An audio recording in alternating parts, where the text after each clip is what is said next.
जंगल के बीच एक शानदार रोड को दिखाते हैं जिसमें मार्टिना नाम की लड़की कार में जा रही होती है। वो अपने फ्रेंड्स ह्यूगो और लूसी के साथ उनके फॉरेस्ट होम जा रही होती है। ह्यूगो और लूसी बुजुर्ग हैं और लगता है वे मार्टिना के कलीग्स हैं। वहाँ का घर और आसपास की जमीन भी उन्हीं की होती है और तीनों जंगल में शिकार करने और हॉलिडे एंजॉय करने आए होते हैं। उन्होंने प्लान किया होता है कि वे रोज एक जानवर का शिकार करेंगे और उसका टेस्टी खाना बनाकर खाएंगे। वहाँ पहुँचते ही लूसी थक जाती है और ह्यूगो से कहती है कि पास के गाँव में एक पब है, चलो वहाँ जाकर 2 पैग मार कर आते हैं। ह्यूगो भी मान जाता है और वे मार्टिना से कहते हैं तुम घर लॉक करके आराम करो, हम सुबह होने तक वापस आ जाएंगे। और ये कहकर वे बाहर चले जाते हैं। अगले दिन सुबह जब वे नहीं लौटते तो मार्टिना उन्हें ढूंढने लगती है। फिर वो पहाड़ों के बीच एक बहुत ही संकरे रास्ते से होकर गाँव की ओर चल रही होती है। ह्यूगो और लूसी का पालतू कुत्ता भी उसके आगे चल रहा होता है। अब अचानक कुत्ता बहुत भौंकने लगता है और वहीं रुक जाता है। मार्टिना आगे चलती है तो किसी चीज से टकराती है और मार्टिना ये देखकर हैरान हो जाती है क्योंकि वहाँ कुछ भी नहीं होता। तो आखिर उसे क्या रोक रहा है?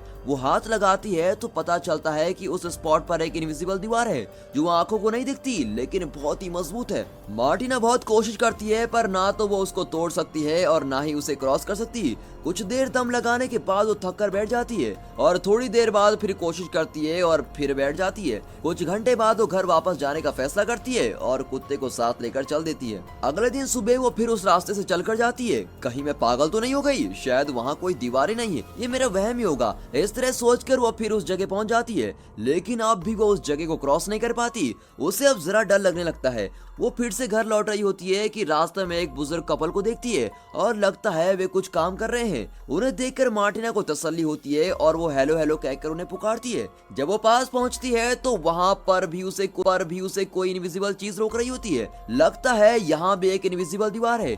इतना ही नहीं, उन दोनों बुजुर्गों को देखकर लगता है कि वे इंसान नहीं पुतले हैं। अब मार्टिना अपने बाइनोकुलर से उन्हें क्लोजअप में देखती है तो उसे लगता है कि वे इंसान ही हैं जो वक्त के किसी पल में रुक गए हैं और वहीं फ्रीज हो गए हैं। मार्टिना सोचती है कि इस इनविजिबल दीवार के उस तरफ सभी लोग मर चुके हैं और इन्हीं दृश्यों के बीच वो उस जंगल में अपने दिन काटने लगती है। रोज की तरह वो एक दिन जंगल में चल रही होती है कि अचानक उसे एक गाय दिखती है। पहले तो मार्टिना डरकर दूर भागती है लेकिन फिर वो अपने अकेलेपन के बारे में सोचकर गाय को भी साथ ले लेती है। लगता है गाय की मैटिंग हो चुकी थी और वो रोज दूध देती है। इससे मार्टिना अपना चाय और कॉफी बना लेती है। बदले में वो गाय के लिए बहुत सारा घास काट कर लाती है और बहुत मेहनत करके उसकी देखभाल करती है। एक दिन मार्टिना घर के पीछे वाले रास्ते से अपनी कार लेकर जा रही होती है कि कुछ ही दूर पर गाड़ी किसी चीज पर जोर से टकरा जाती है। लगता है वहाँ भी इनविजिबल दीवार है। वहाँ से लगभग 20 फुट की दूरी पर एक और कार भी इसी तरह रुकी होती है। तब वो अंदाजा लगाती है कि इस इनविजिबल दीवार की थिकनेस लगभग 20 फुट है। अब आप ही बताइए इतनी मोटी दीवार को कैसे तोड़े या हटाएं? और ऐसी दीवार को आप कैसे तोड़ेंगे जो दिखाई भी नहीं देती और न जाने किसने इन्हें यहाँ लाकर रखा है? ये कहाँ शुरू होती है और कहाँ खत्म, इसका मार्टिना को जरा भी आइडिया नहीं होता। अब इस परिस्थिति में उसे क्रॉस करना तो नामुमकिन है। ये सोचकर वो मायूस हो जाती है और घर लौट आती है।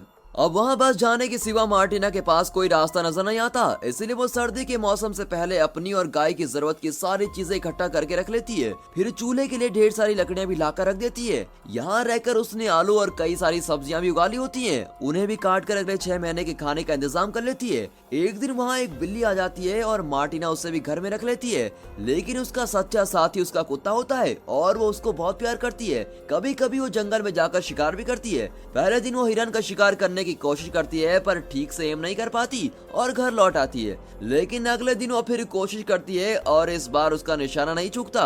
मरे हुए हिरन को घर ले आती है, फिर कट करके टेस्टी खाना बनाकर खाती है। अगले दिन फिर वो पहाड़ के ऊपर पहुंचती है। वहाँ सूरज और उसकी रोशनी से रंगा हुआ आसमान देखकर वो प्रकृति की सुंदरता में खो जाती है और वहीं पर सो जाती है। जब वो घर लौटती है तो बिल्ली का बच्चा हुआ होता है और इस तरह उसके दिन हफ्तों में और हफ्ते महीनों में बदल जाते हैं और उसकी जिंदगी जरा आराम से कट रही होती है। एक दिन अचानक तेज तूफान आता है और बर्फ भी गिरने लगती है। बिल्ली का बच्चा बेचारा बीमार होकर मर जाता है और मार्टिना दुखी होकर उसको दफना देती है। वो अपनी रोज की एक्सपीरियंसेस को एक डायरी में लिख रही होती है ताकि वो यहाँ की जिंदगी को भूल ना पाए और बाहरी दुनिया से इस तरह कट कर रहते रहते उसे डर लगता है कि कहीं वो पागल ना हो जाए। वहाँ एक ही डायरी होती है और उस डायरी के भर जाने तक ही वो लिख सकती है। जब उसकी डायरी भर जाएगी तो ये कहानी भी वहीं पर खत्म हो जाएगी। कुछ ही दिनों में बहुत ही कठिन जाड़े का मौसम आ जाता है। मार्टिना बेचारी अब घर में ही बंद पड़ी रहती है। खाने पीने की सारी चीजें घर पर होती हैं और वो रोज कुछ ना कुछ पकाकर खा लेती है लेकिन वो कहीं बाहर नहीं जाती और सारा दिन घर के अंदर रहती है। इसी बीच गाय का बछड़ा होता है और मार्टिना डिलीवरी में गाय की मदद करती है और बड़ी मुश्किल से बछड़े को बाहर निकालती है।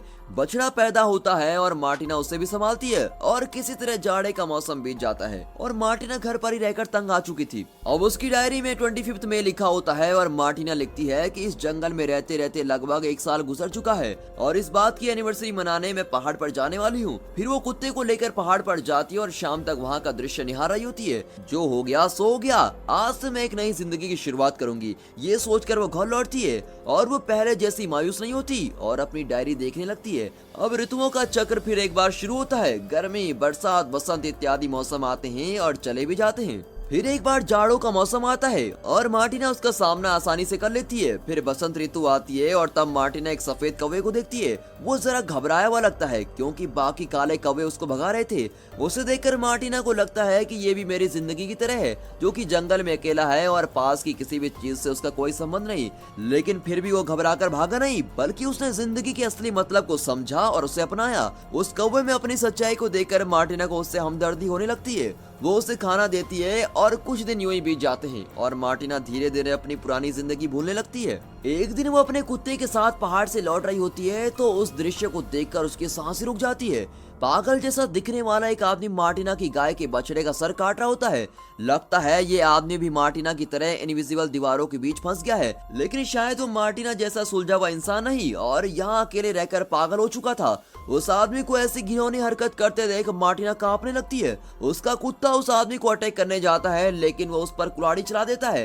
ये देखकर मार्टिना पीछे के दरवाजे से घर में जाती है और अपनी बंदूक लेके आती है, लेकिन तब तक बहुत देर हो चुकी थी और बछड़ा मर गया होता है। मार्टिना के परिवार के दोनों सदस्यों को घायल करने वाले आदमी पर उसे बहुत गुस्सा आता है और वो उस आदमी को लगातार शूट करके मार डालती है। वो बछड़े के पास भागती है जो मर चुका होता है। फिर वो कुत्ते के पास जाती है और उसे गोद में लेकर रोने लगती है। कुछ देर में बेचारा मर जाता है। मार्टिना उस पागल आदमी की लाश को खींच के लेके जाती है और पहाड़ से नीचे धकेल देती है। फिर वह उस बछड़े और अपने कुत्ते को बड़े सम्मान के साथ दफनाती है और उनका अंतिम संस्कार भी करती है। अगले दिन से वो अपनी इस अकेली जिंदगी को भी अपना लेती है। अपनी गाय को घास चराने ले जाती है। इस साल भी वो आलू और कई फल उगाती है और दोबारा जाड़े का मौसम आता है। फिर एक दिन वो डायरी में फरवरी 25 लिखती है। यही डायरी का आखिरी पन्ना होता है। इसके बाद जो भी होगा वो नहीं लिख पाएगी। उन बातों को उसे अपने दिल में रखना होगा और इस उम्मीद में बाकी की जिंदगी गुजारनी पड़ेगी कि उसे यहाँ से कोई लेने आएगा। उसके चारों ओर की ये इनविजिबल दीवार किसी तरह गिर जाए और इस जंगल से बाहर का रास्ता खुल जाए। इसी प्रार्थना के सिवा वो और कुछ नहीं कर सकती। पन्नों के खत्म हो जाने से वो लिखना बंद कर देती है और दोस्तों हमारी ये मूवी भी यहाँ पर खत्म होती है। जिंदगी ऐसी है दोस्तों, इसमें हमें दी एंड नहीं ढूंढना है, बल्कि ये जैसी भी है उसी रूप में खुशी से अपनाना है। लक्ष्य जरूरी है लेकिन असली सीख तो हमें रास्ते में मिलती है ना दोस्तों। तो इस बात पर इस वीडियो को एक लाइक और चैनल को सब्सक्राइब जरूर कीजिए और हाँ, साथ ही अपने फ्रेंड सर्कल में इस वीडियो को शेयर जरूर कीजिए। And finally thanks for watching.